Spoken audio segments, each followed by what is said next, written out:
KTV Originals।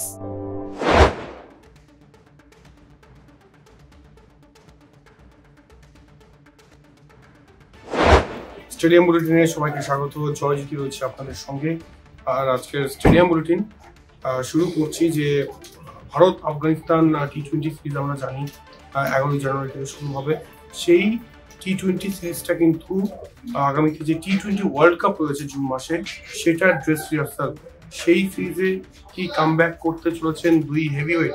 আমি যাদের কথা বলছি তাদের নাম হচ্ছে, একজনের নাম বিরাট কোহলি এবং অপরজনের নাম রোহিত শর্মা। বিসিসিআই সূত্র মারফত জানা যাচ্ছে যে এই দুই হেভিওয়েট ক্রিকেটার কামব্যাক করতে চলেছেন টি-20 ফরম্যাটে এবং তারা কিন্তু অলরেডি বিসিসিআই এর সঙ্গে যোগাযোগ করতে সেটা জানিয়েছেন। এবার বিষয় হচ্ছে যে বিরাট কোহলি এবং রোহিত শর্মা শেষ টি-20 ম্যাচ ভারতের হয়ে খেলেছিলেন 2022 টি-20 ওয়ার্ল্ড কাপের সেমিফাইনাল ম্যাচ ইংল্যান্ডের বিরুদ্ধে যে ম্যাচটা হয়েছিল। এবং তারপর কোন টি-20 ম্যাচ ভারতীয় জার্সিতে কিন্তু এই দুই ভারতীয় ক্রিকেটার খেলেনি। তাই এটা ইন্টারেস্টিং হবে দেখা যে আফগানিস্তানের বিরুদ্ধে বিরাট কোহলি এবং রোহিত শর্মা কামব্যাক করেন কিনা। যদি কামব্যাক করেন তাহলে ধরে নিতে হবে যে জুন মাসে 4 জুন থেকে যে টি-20 ওয়ার্ল্ড কাপ শুরু হচ্ছে মার্কিন যুক্তরাষ্ট্র এবং ওয়েস্ট ইন্ডিজে, সেখানে তারা থাকছেন এবং সম্ভবত রোহিত শর্মার হাতেই কিন্তু দলের দায়িত্ব থাকছে। তাই এই খবরের দিকে তো অবশ্যই চোখ থাকবে, এই কি থাকে আপডেট সেদিকে অবশ্যই নজর থাকবে। তবে একই সঙ্গে এটাও আমরা জানাতে চাইবো যে মহেন্দ্র সিং ধোনি, আজকে মহেন্দ্র সিং ধোনি একটা অভিযোগ করেন এবং 15 কোটির প্রতারণা হয় মহেন্দ্র সিং ধোনির সঙ্গে, এমনটাই কিন্তু জানানো হয়েছে। মহেন্দ্র সিং ধোনির যে নিজস্ব কোম্পানি রয়েছে তার তরফ থেকে জানানো হয়েছে যে 15 কোটির প্রতারণা এবং কারা প্রতারণা করেছেন তারই কিন্তু প্রাক্তন দুই বিজনেস অ্যাসোসিয়েট। প্রথমে মহেন্দ্র সিং ধোনি বোঝানোর চেষ্টা করেছিলেন, ভেবেছিলেন যে মিটে যাবে সমস্যা, কিন্তু যখন সমস্যা মেটেনি তখন কিন্তু তিনি এই স্টেপটা নিয়েছেন।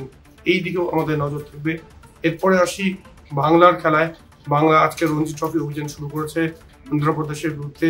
সৌরভ পাল তিনি আজকে অভিষেক করেন এবং সৌরভ পাল কিন্তু 96 রানের একটা দুরন্ত ইনিংস খেলেন এবং গুরুহারে ভেলকি আবারও দেখান অনুষ্টুপ মজুমদার।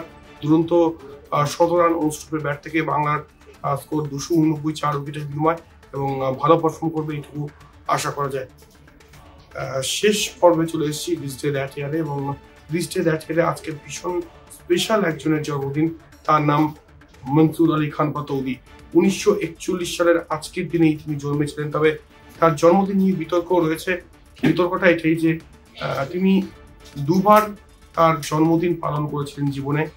একবার প্রথমবার তার বাবা ইফতিকার আলী খান পাতৌদি মারা যান এবং শেষবার যখন তিনি জন্মদিন পালন করেন তার কয়েকদিন পর তিনি মারা যান।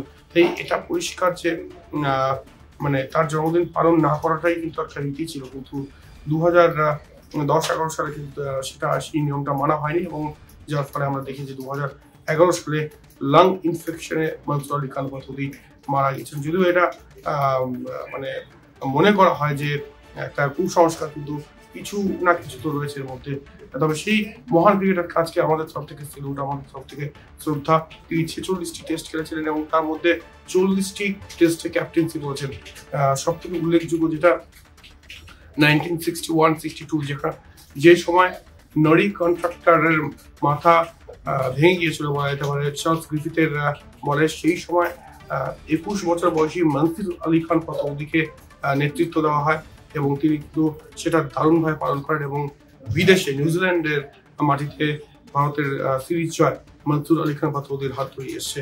আর আজকে এই বিশেষ দিনে সোহা আলী খান, মনসুর আলী খান পাতৌদির কন্যা, তিনি কিন্তু মেলবোর্ন ক্রিকেট গ্রাউন্ডে গিয়েছেন এবং তিনি ভারী চমৎকার একটা পোস্ট করছেন সোশ্যাল মিডিয়ায়, যেখানে তিনি লিখছেন যে এই মেলবোর্ন ক্রিকেট গ্রাউন্ড যেখানে 1967-68 সালে আমার আব্বা মানে তার বাবা একটা দুরন্ত ইনিংস খেলেছিলেন। সেই ইনিংসটা হয়তো 17 রান তিনি করেননি, ইনিংসে 75 রান করেছিলেন। তবে কোন অবস্থায় 75 রান করেছিলেন? 25 রানে 5 উইকেট পড়ে যাওয়ার পর তিনি ব্যাট করতেন, তিনি সেই সময় হাল ধরেন এবং 75 এর একটা অসাধারণ নক খেলেছিলেন। মেলবোর্ন ফেভারিট গ্রাউন্ড অবশ্যই মনসুর আলী খান পাতৌদির এবং সেইখানে আজকে সোহা আলী খান এবং মনসুর আলী খান পাতৌদির জামাই আজকে হাজির ছিলেন এবং তাকে শেষ শ্রদ্ধা জানান। এখানেই শেষ করছি এবং স্টেডিয়াম বুলেটিনের যাবতীয় আপডেট এবং একই সঙ্গে সব খবরের ব্রেকিং আপনারা পান স্পোর্টসের, সেটার জন্য অবশ্যই আপনাদের চোখ থাকুন স্টেডিয়াম বুলেটিনে। আর স্টেডিয়াম বুলেটিন দেখার জন্য লগ ইন হবে কলকাতা টিভি অনলাইন এবং একই সঙ্গে ডিজিটাল ব্রডকাস্ট পার্টনার ডেইলি হান্টে।